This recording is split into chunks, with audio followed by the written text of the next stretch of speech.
आज से करीब 9 साल पहले की बात है। साल 2016 25 जनवरी का दिन था और घने स्मॉग को चीरता हुआ एयरफोर्स वन का विमान दिल्ली में लैंड करता है। इसमें थे अमेरिका के राष्ट्रपति बराक ओबामा। वो यहाँ 3 दिन रुके थे। राष्ट्रपति भवन गए, रिपब्लिक डे परेड में शामिल हुए और धुंध में ही ताजमहल का भी दीदार उन्होंने किया। इस दौरान इंटरनेशनल मीडिया में हेडलाइन बनी, मिस्टर प्रेसिडेंट, दुनिया के सबसे खराब हवा ने आपकी जिंदगी के 6 घंटे कम कर दिए। इस इंट्रोडक्शन से आपको समझ में आ गया होगा कि मैं भारत में वायु प्रदूषण को लेकर के आज आपसे जुड़ रहा हूं और ये लेक्चर लेकर आया हूं। क्या आपको पता है, अगर आप भारत के कुछ राज्यों में, जैसा कि आप मैप में देख रहे हैं, अगर रहते हैं तो यहाँ इतना वायु प्रदूषण है कि आप हर एक राज्य में किसी एक लिमिटेड नंबर के सिगरेट की स्मोकिंग के बराबर प्रदूषण, जहर अपने फेफड़ों में डाल रहे हैं। मैप में आपको सबसे ऊपर पंजाब दिखाई पड़ रहा है। अगर आप पंजाब में रहते हैं तो यहाँ इतना प्रदूषण है कि हर रोज लगभग 2 सिगरेट पीने के बराबर जहर आप अपने फेफड़ों में डाल रहे हैं। हरियाणा में ये 25 सिगरेट रोज तक पहुंच जाएगा, दिल्ली में 38, उत्तर प्रदेश में 8, बिहार में 7, मध्य प्रदेश में 2, राजस्थान में 2, गुजरात में 2, आंध्र प्रदेश में 2, तमिलनाडु में 2, पश्चिम बंगाल में 2 और जैसा कि आप साइड में मैप में देख ही रहे हैं, तेलंगाना में 1। ये वायु प्रदूषण की स्थिति है। समझें, देश की राजधानी दिल्ली में अगर कोई रह रहा है तो एक दिन में इतना प्रदूषण के माध्यम से जहर वो अपने फेफड़ों में डाल रहा है जितना कि 38 सिगरेट पीने से जहर उसके फेफड़ों में जाएगा। मतलब उसके जीवन के कुछ घंटे लगातार खत्म होते जा रहे हैं इस वायु प्रदूषण के कारण। क्या कारण है? एयर इंडेक्स क्या कह रहा है? पॉल्यूशन कितना ज्यादा है और इससे संबंधित क्या कुछ हम कर सकते हैं, इस बारे में आज के इस लेक्चर में हम बात करेंगे। आज का ये लेक्चर सामान्य ज्ञान, जनरल नॉलेज को बढ़ाने के लिए तो काम का है ही है, इसका संबंध आपके और मेरे जीवन से भी है। जुड़े रहना है आपको लास्ट तक इस लेक्चर से, और अगर कोई प्रश्न आपके मन में हो तो जरूर कमेंट बॉक्स में जुड़कर मुझसे पूछिए, मैं आपको जरूर उसका उत्तर देना पसंद करूंगा। आइए शुरू करते हैं। तो आपको बता दूं कि स्वच्छ हवा और पर्यावरण का अधिकार आर्टिकल 21 इंडियन कॉन्स्टिट्यूशन के तहत हर एक नागरिक को यह अधिकार मिला हुआ है। इवन गैर नागरिकों को भी अधिकार है जो भारतीय भूभाग में रह रहे हैं, और इस अधिकार को कहा जाता है right to life and personal liberty. ये प्राण और देह का अधिकार है।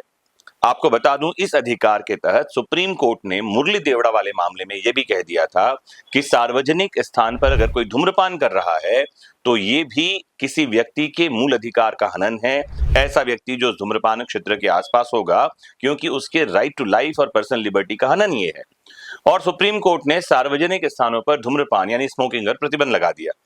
लेकिन उसके बाद क्या करें, अगर पर्यावरण ही इतना प्रदूषित है कि कोई व्यक्ति स्मोकिंग करने की जरूरत ही नहीं है, उसके फेफड़ों में 38 सिगरेट के बराबर एक दिन में प्रदूषण के माध्यम से जहर पहुंच रहा हो, तो क्या किया जा सकता है? तो आप समझें, जैसा कि मैंने शुरुआत में ही कहा था, बराक ओबामा 3 दिन दिल्ली में रहे, और अगर 3 दिन दिल्ली में रहने से ही उनकी जीवन के 6 घंटे कम हो जाएं, तो उन लोगों का क्या कहा जाए जो जीवन भर यहाँ रह रहे हैं, जो दिल्ली के रहने वाले हैं। देश में प्रदूषण का स्तर बताने वाले central pollution control board CPCB के मुताबिक दिल्ली में प्रदूषण पिछले कुछ दिनों में बेहद खतरनाक स्तर पर पहुंच गया है। 17 नवंबर को AQI 441 था और 18 नवंबर की सुबह ये 494 को पार कर गया। CPCB ने इतने AQI को सीवियर प्लस कैटेगरी में रखा है। इस हवा में सांस लेने वाला स्वस्थ व्यक्ति भी बीमार हो सकता है। तेजी से बढ़ते पर्यावरण प्रदूषण की गंभीरता को देखते हुए भारतीय मौसम विभाग ने दिल्ली में ऑरेंज अलर्ट जारी कर दिया है। आपको यह भी बता दूं कि दिल्ली के अलावा और भी राज्य हैं जहां हालत खराब है। उत्तर और मध्य भारत में दिवाली के बाद पराली जलाने का सिलसिला शुरू हो जाता है। इस वजह से प्रदूषण बढ़ने की रफ्तार तेज होने लगती है। दिल्ली के सबसे नजदीक हरियाणा और पंजाब में सबसे ज्यादा पराली जलाई जाती है। इस कारण 18 नवंबर के दिन राजधानी चंडीगढ़ में AQI लेवल 268 तक पहुंच गया था। उत्तर प्रदेश की राजधानी लखनऊ में AQI लेवल 224 रहा है। तो ये जो समस्या है प्रदूषण की, ये सिर्फ ना केवल एग्जीक्यूटिव के लिए बल्कि जुडिशरी के लिए भी परेशानी का सबब बना हुआ है।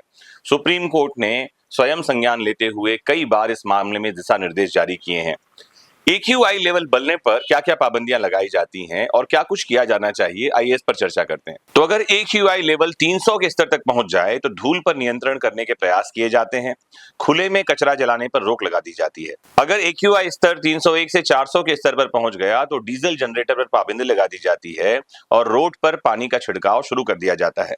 अगर 401 से 450 के स्तर पर पहुंच जाते हैं AQI का स्तर, तो गैर जरूरी निर्माणों पर रोक लगा दी जाती है, भारी वाहनों के प्रवेश और ईंट भट्टों पर पाबंदी लगा दी जाती है। अगर ये 450 से ज्यादा पहुंच जाए तो निर्माण कार्यों पर पूरी तरह से पाबंदी लगा दी जाती है, स्कूल बंद कर दिए जाते हैं और भारी वाहनों पर रोक लगा दी जाती है। तो प्रदूषण का ये स्तर न केवल मानव स्वास्थ्य के लिए हानिकारक है, बल्कि ये खतरनाक स्तर से ऊपर पहुंच चुका है। बहुत जरूरी है, सरकार को जागना होगा। सरकार को ही नहीं, विभिन्न राज्य सरकारों को भी जागना होगा। आम आदमी को जागरूक होना होगा कि ऐसा कोई कार्य करने से वो बचें जिससे प्रदूषण स्तर खतरनाक स्तर तक पहुंच जाए। और AQI स्तर जो है, अगर वो खतरनाक स्तर से ज्यादा हो गया तो समझें इंसानी जीवन जो है वो लगातार कम होता जा रहा है। प्रदूषण को कम करना आपकी हमारी जिम्मेदारी है और जागरूकता ही शायद एकमात्र बचाव है। हमारा प्रयास हम कर रहे हैं लोगों को जागरूक करने के लिए इस तरह के वीडियोस बनाकर। अपना कंट्रीब्यूशन आपको करना होगा।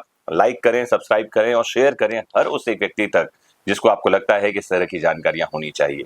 जुड़े रहिए आपके अपने फेवरेट प्लेटफॉर्म एथिक्स शिक्षा से। नमस्कार, जय हिंद।